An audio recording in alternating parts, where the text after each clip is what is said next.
and I'm watching Madam Web. If this isn't a reason enough to kill myself, I don't know. But hey, at least the movie can't be that bad, right? And as long as I got my suit and tie, I'ma leave it up. I already know I'm gonna get a ton of hate for this. Y'all wanna hear a really hot take? I personally think that Amber sucks. But only in season 1. Now, chances are, if you've already seen the show, you're probably wondering one of two things. Number 1, who the hell is this guy? And number 2, what do you mean only in season 1? She's been a horrible character from the first episode up until the last, and I'm gratefully happy that she's finally written out. And while I want to agree with that statement, truth is, and I genuinely can't believe I'm saying this, but Amber has actually been redeemed in season 2. Well, kinda. But before I touch on that, let me quickly summarize what happens in the show for those who haven't seen it yet. So if you've already seen the show, or you just don't want to hear me yap, skip to this timestamp. So basically, in Invincible season 1, we follow Mark Grayson, a teenager who discovers that he's inherited superpowers from his father, Omni-Man, the most feared and most powerful superhero on Earth. Not to mention that he's kinda genocidal. Like, quick side tangent here, but at some point he even destroys an entire alien planet with his bare hands. He wipes out the entire species and kills them, destroying homes, families, lives, with these nuke level explosions that he makes by just crashing into the planet. And he does this with relative ease too.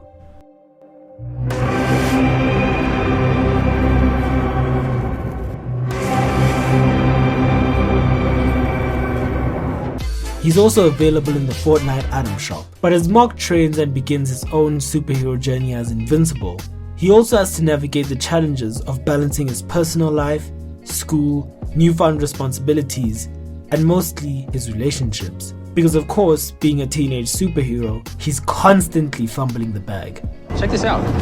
These are called oysters. You want one? They make you feel so good. You want to make my cock explode now?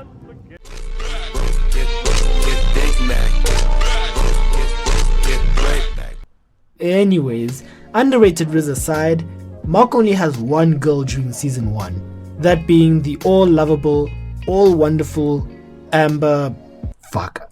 Okay, and of course, if you've been watching Invincible, you'll probably know that Amber in season 1 was what one could only describe as being...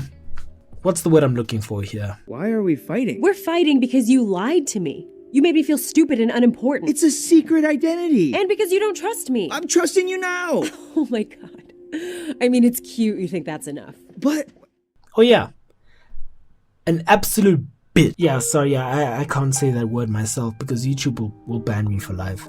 Trust me when I say that Susan, or the guy who replaced her, does not mess around. Honestly, every video I've made so far has been either demonetized or outright banned. And I'm talking about normal shit right here. The stuff I make videos on is just normal, kind of relatable stuff, I guess. It's not really even that harmful. Then you find channels like this that are making... what the f*** is this? But yeah, to make this video shorter, I'm just gonna name a couple of reasons off the top of my head as to why she's hated by the majority of people.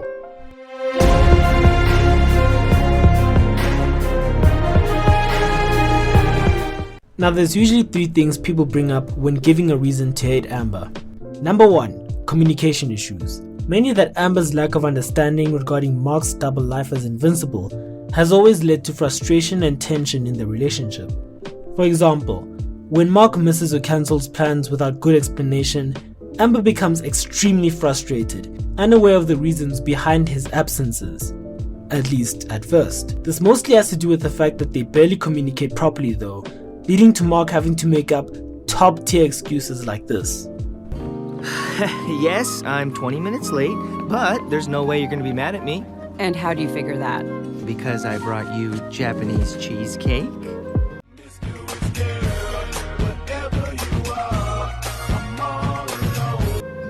You went all the way across town to get cheesecake. Yep. To make up for being late because you went across town to get cheesecake. Is that crazy? Yeah, it kind of is.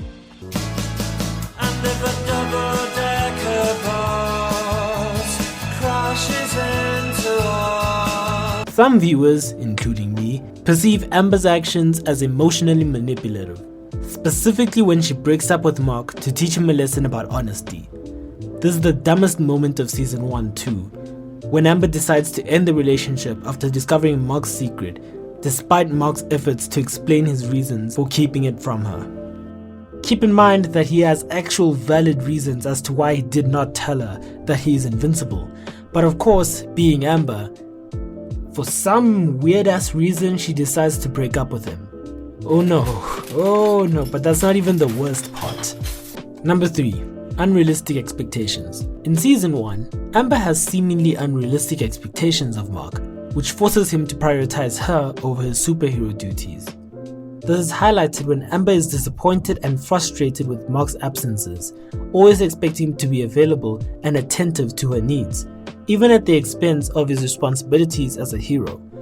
Did you hear what I just said? Ugh, I know you're a superhero. You know? You know? Now, this point actually makes me angry too, because if she knew that he was a hero all along, she must have been more understanding about the fact that he couldn't make it to the dumbass food drive. Oh, hell no, man. Instead, we get this scene. I'm not an idiot. I figured it out weeks ago. Guys, the police are on their way. Where the hell did you go? I ran for help. I tried to get security, but there wasn't anyone. Lying piece This isn't what it looks like. You took off. You left us here with that thing. Amber.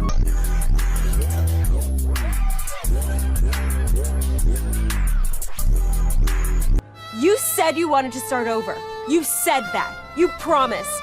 Even Eve vouched for you, and then you do this? Eve was wrong about you. So was I. This bitch.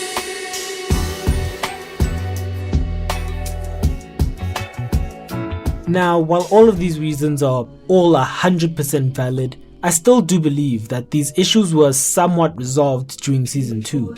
This is mainly because we see Mark actually trying to be less and less like his genocidal father, as he actually makes an effort to keep the good relationships he has with his mom, his friends, and Amber. You know, until she leaves his goofy ass. You get no bitches! You see, in season 2, Mark actually tries to live a relatively normal life outside of his superhero duties. And while you'd think this would lead to a better life with him and Amber, you'd be completely and utterly wrong.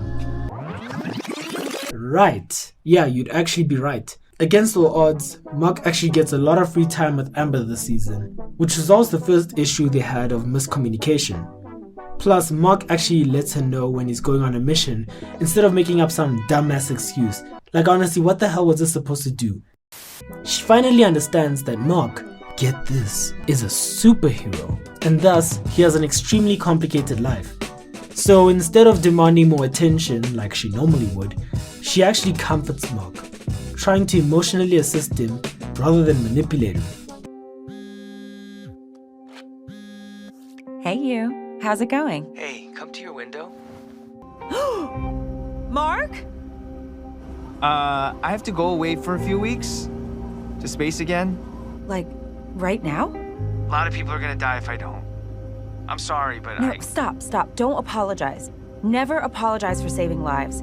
This is the deal, and I'm good with it. Go. Thanks. This, of course, comes at the cost of their one-on-one time, but they're both willing to sacrifice a lot for this to work out.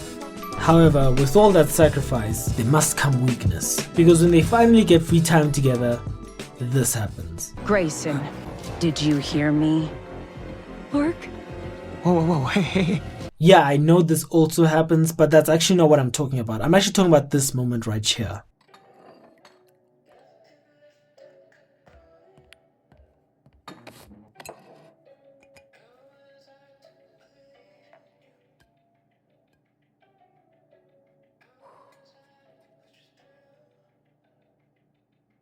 How's your mom? Sorry, you go. No, you go. Please. Amber and Mark are both complex characters with their own problems. But in the 2 months that Mark has been away, we mostly forgot that Amber is an actual person with her own life to live. Yeah, Mark had to witness whatever this is. But Amber lost her grandfather and had to go through the grief by herself. She constantly closed herself off from other possible friendships and relationships because she was constantly waiting on Mark to return. She always wanted to do these things with Mark, but of course, with Mark being gone, she couldn't. She had to constantly lie to her existing friends and school about his whereabouts, and at some point, she must have gotten tired of it, as most people would. She had also lost what was arguably her only real outlet for talking about her emotional issues, and had to deal with the pain and grief herself. Yeah, she could have talked to William, but knowing him, he was probably busy with something explicit. You know, I kinda like being tied up in these cords. Kinda freaky. I think we all forget that Amber is only human, like the rest of us.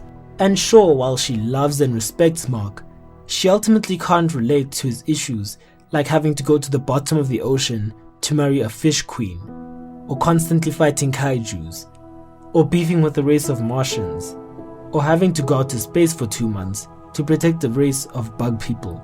She has normal problems like you and I, and while she's capable of handling her own, it was clear that the relatability between both Amber and Mark's problems and characters was clearly non-existent. And thus, their relationship is too. Because as of writing this right now, or like 3 months ago depending on when this video comes out, she broke up with Mark at the end of season 2 and might not make an appearance in season 3.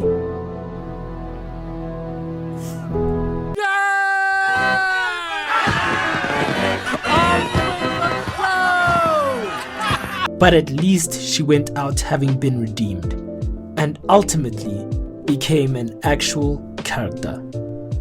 Unlike that dickhead Angstrom Levy. Like, hear me out for a second.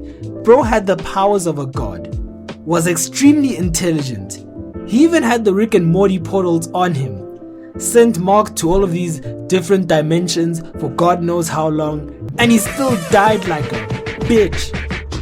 Now, hopefully this poorly constructed rant has swayed your minds on Amber as a character and as a person. If it has, or you just like hearing my voice for some reason, please beat the hell out of that like and subscribe button.